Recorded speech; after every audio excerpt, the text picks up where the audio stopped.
All right, and we are, of course, monitoring a number of stories for you. As you can see on the right-hand side of your screen, President of Umkhonto weSizwe Party, Jacob Zuma, is currently on the podium addressing the media. Let's listen in. Area to lead those of our people who are in parliament. A very serious and well-known comrade, lawyer by profession, not just a lawyer, not a small lawyer, or no, merely or serious. Okwazi ukugweba zonke izinto noma sokuthiwa ziqhamuka ngaphi. Niyamazi ke nani ngoba insizwe ekhulumayo. Simnikeza umsebenzi wakhe ukuthi abe deputy president abese a leader e parliament.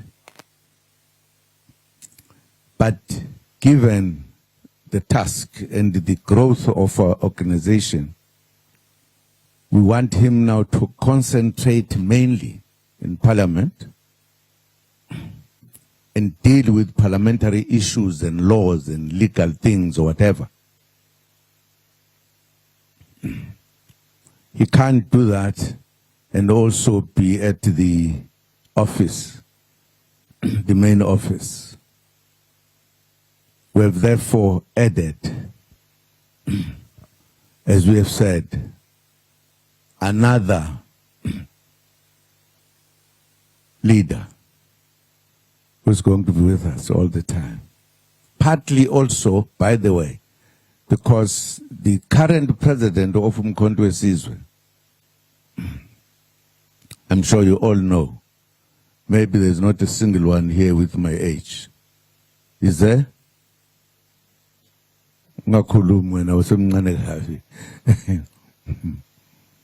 And therefore, we are strengthening our work of our party because we are looking forward. We are not looking other side of the mountain. We look at the mountain. Which we are going to take and lead this country is a serious matter. We have decided to have one of our cadres who have been with for years. His name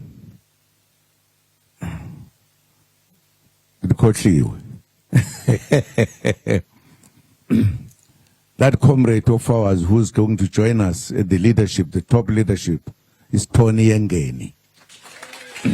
Kuphuka mfana kithi uzosijoyina la.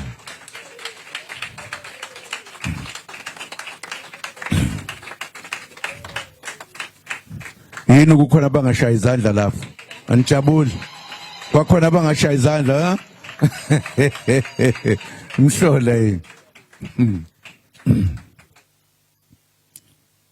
Thank you. Singahlala phansi.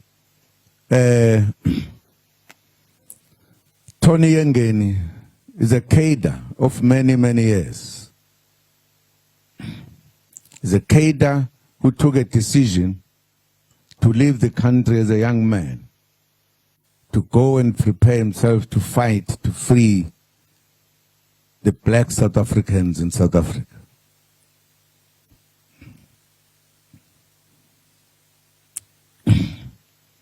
Indeed, he did everything that was supposed to be done and added the political education.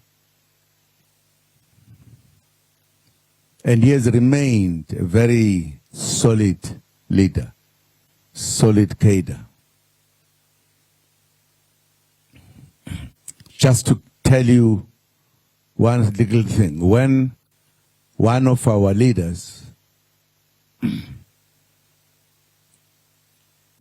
was sent to Lesotho in a very, very, very difficult way, how to move from outside South Africa into the intestine of it, to be part of Lesotho. Chris Hani was sent there to lead the operations from there. When he was taken away, we sat and took a decision to send this young man to go and take the place that was held by that leader that I've just mentioned, Krisani.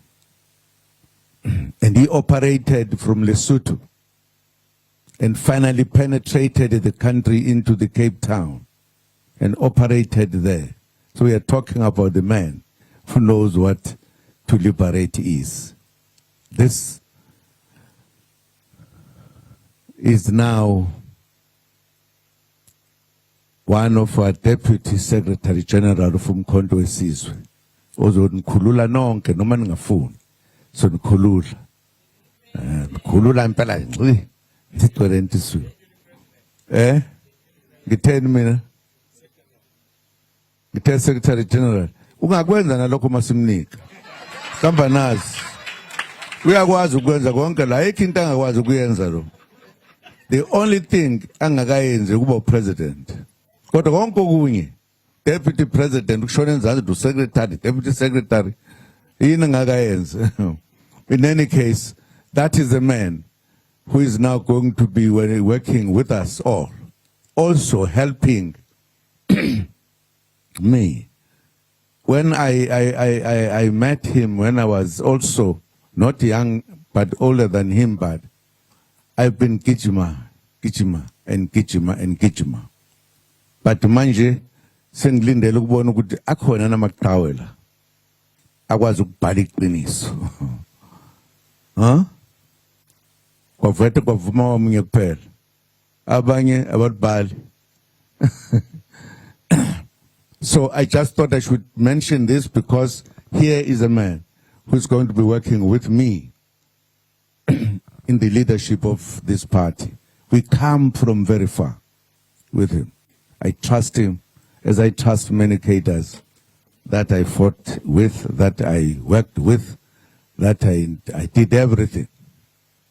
Mawufuna ukwazi-ke mangisithanda indawo nizosondela kimi noyithola. Ngeke ngisho manje. Siyazwana. Nizwe kahle. Okay. Kulungileke. Fana kithi. Hololo. Wena uphethelene.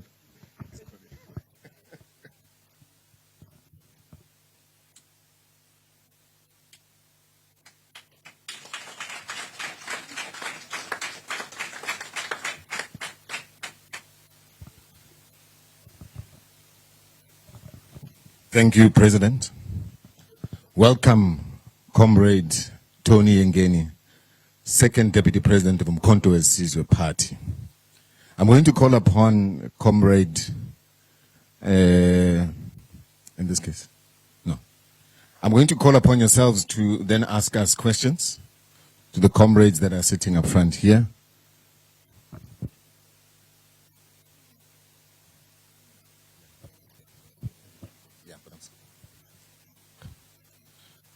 Of course.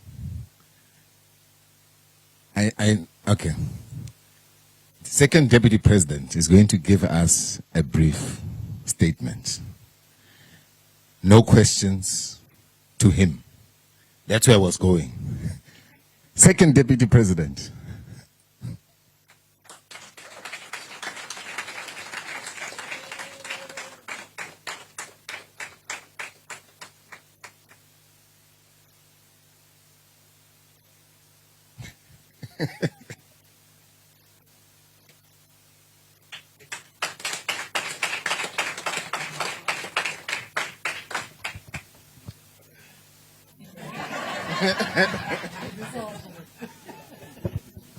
Thank you.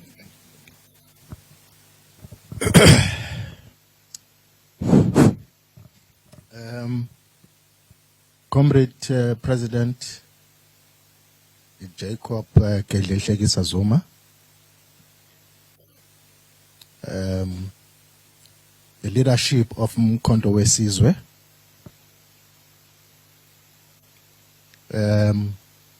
dear comrades, members of Umkhonto weSizwe here present,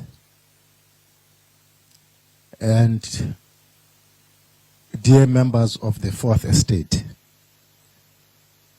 I am going to make a very brief statement, and the caption of my statement is my brief journey with President Zuma. The problems of this country are primarily that of leadership. We have leaders who love themselves more than they love their people and country. But Comrade Jacob Zuma is different. He still stays in his rural village in Kandla, where he originates from. Throughout his adult life, through struggle and sacrifice, he has demonstrated his undying love for his people and country. He has now decided, even at his advanced age, not to retire, but to continue the struggle for social and economic freedom and prosperity of his people until the last of his days. His vision and wisdom continues to shape the nature and content of the current political struggle and contestation in our country today. That vision inspires millions of South Africans to rise and take full responsibility for their own lives, for their own freedom and prosperity. Let me take you back to January 1977. I was a young man then, crossing the border into Lesotho with my brother Norman, who, as you may know, later in life retired as a general in the South African National Defence Force. We were stepping into exile, into uncertainty, into a life of struggle. South Africa was burning after the Soweto uprising of 1976. The regime was brutal. Thousands of young people were leaving the country, determined to join Umkhonto weSizwe, the People's Liberation Army. It was there in Maseru that I first met Comrade Chris Hani, a giant and titan of our struggle. Comrade Chris commanded me to stay and assist with the political education of the avalanche of young comrades crossing the border. And so, even before I picked up an AK-47 rifle, I was tasked to be a political instructor, to prepare our youth to understand why we are engaged in struggle and what kind of society we wanted to build. In 1978, I left for Angola for military training. When I graduated from the regular course in guerrilla warfare in 1979, I took my oath in front of President Oliver Tambo himself. President Tambo gave our detachment the singular honor of naming it the Isandlwana Detachment. Our detachment was named after that great battle where our forefathers and warriors fought bravely with only spears and shields to defeat a British garrison using superior weapons. Exactly 100 years before, in 1879. In that same year, OR declared the year 1979 the year of the spear in honor of those Isandlwana warriors and many other martyrs that had made the supreme sacrifice during our liberation struggle. Thereafter, I, together with other comrades, were chosen to undergo a commander's course. That commander's course was carried out by Soviet instructors from the Red Army. After completion, I was sent to Moscow to the Lenin School. This was an international ideological school with cadres from all continents in the world. It was there that my political and ideological consciousness was sharpened and deepened. Just before graduation, Comrade Chris and Comrade Slovo came to see us at the Lenin School. They told me that I was not going back to Angola. From Moscow, I was to be deployed in Lesotho. The apartheid regime had threatened the then Lesotho Prime Minister, Liabua Jonathan, with invasion unless Chris was removed from Lesotho. Chris was removed from Lesotho by the ANC and redeployed to Mozambique, and I was sent to Maseru to continue with his work. I became the SACP regional convener and became part of the ANC political military command. It was in Lesotho that I came to work closely with Comrade Jacob Zuma. In December 1982, the South African Defence Force launched a bloody raid on Maseru. 42 people, our comrades, including Lesotho citizens, were slaughtered in cold blood. The world would come to know it as the Maseru Massacre. The United Nations condemned it, but for us and the bereaved families, it was extremely traumatic, emotional and personal. After the massacre, President Tambo sent Comrade Zuma to Maseru. His task was to help us organize the mass burial and manage the difficult political environment. I watched him work calm, methodical. It was Zuma who ran the operation for the sudden electrifying appearance of OR on that very morning of that burial. Of course, the masses went wild seeing their beloved leader, OR, in person after such a long time in exile. Imagine the courage it took to bring OR into a war zone like that, and then, just as suddenly, spirited him out and have him appear safely in Lusaka that very night. That is Zuma. Quiet, resourceful, reliable, trustworthy. From that time onwards, Comrade Zuma was often deployed to Lesotho by OR and the Revolutionary Council. His job was to manage the sensitive relations between the ANC and the Lesotho government.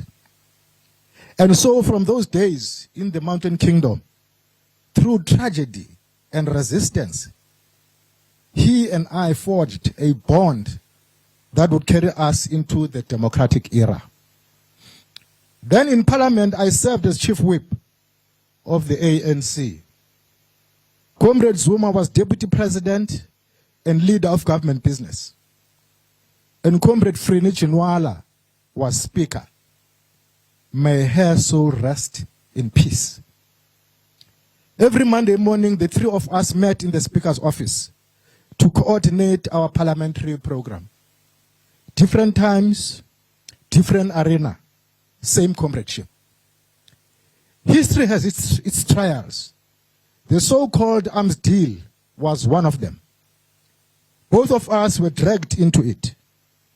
We were the only two senior leaders charged. I was convicted in the so-called card discount case, which was politically motivated and thoroughly shameful in the manner it was handled. They even sent me to prison. Guess who came to Mamasbury prison to visit me? Comrade Jacob Zuma, Deputy President of the ANC. That solidarity cut very deep.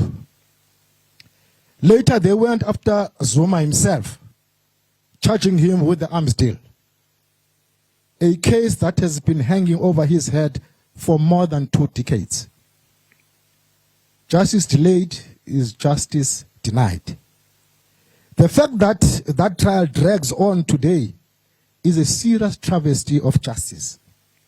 And it shows how the justice system can be manipulated and abused. By 2007, at the much talked about Polokwane conference, Comrade Zuma was contesting for the presidency of the ANC. I was proudly leading from the front in support of Umsholozi.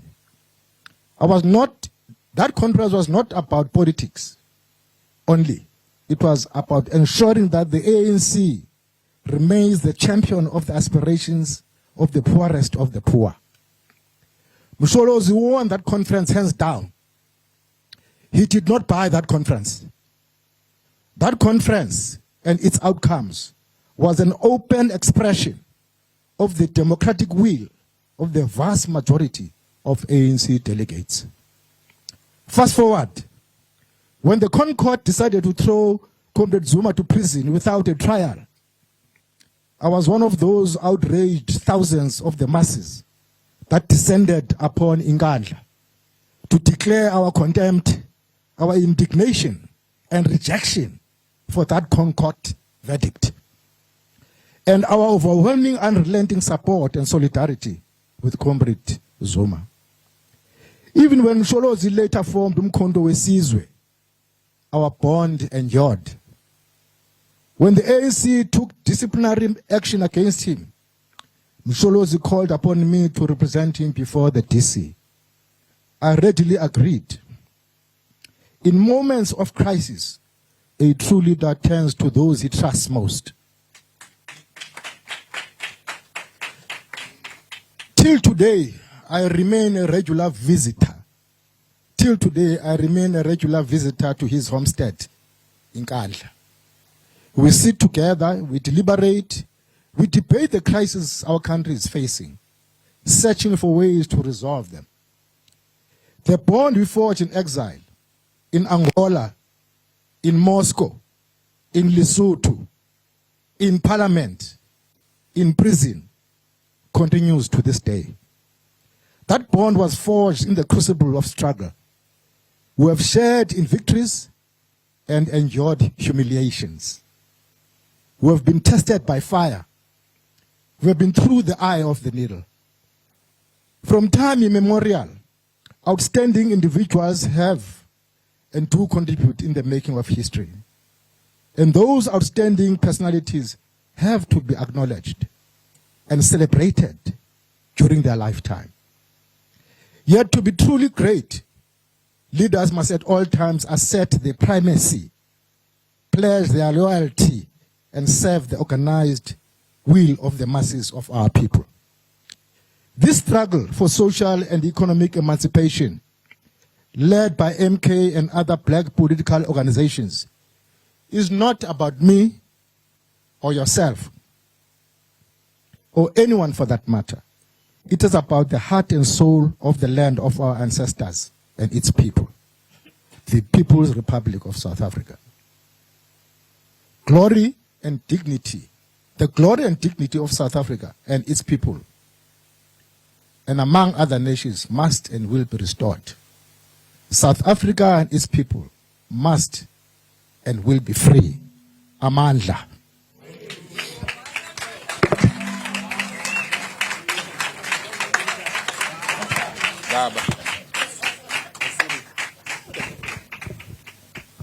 Kwaza Umkhonto, kwaza.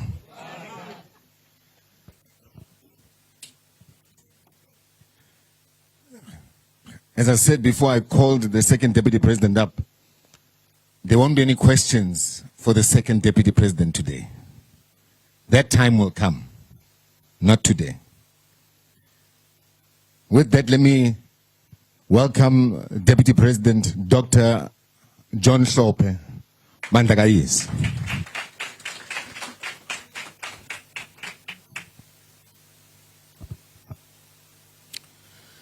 We're now going to give the members of the media an opportunity to ask questions,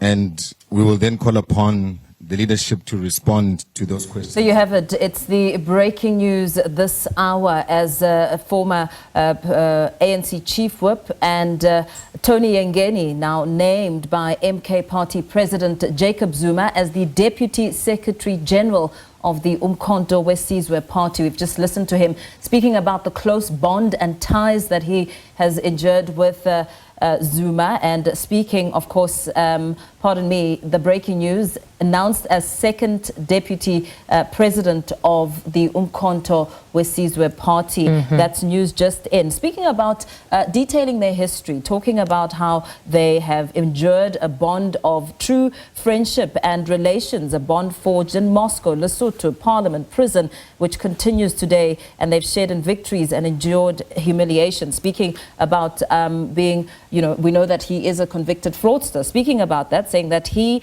and Zuma were the only two leaders charged in that arms deal saga.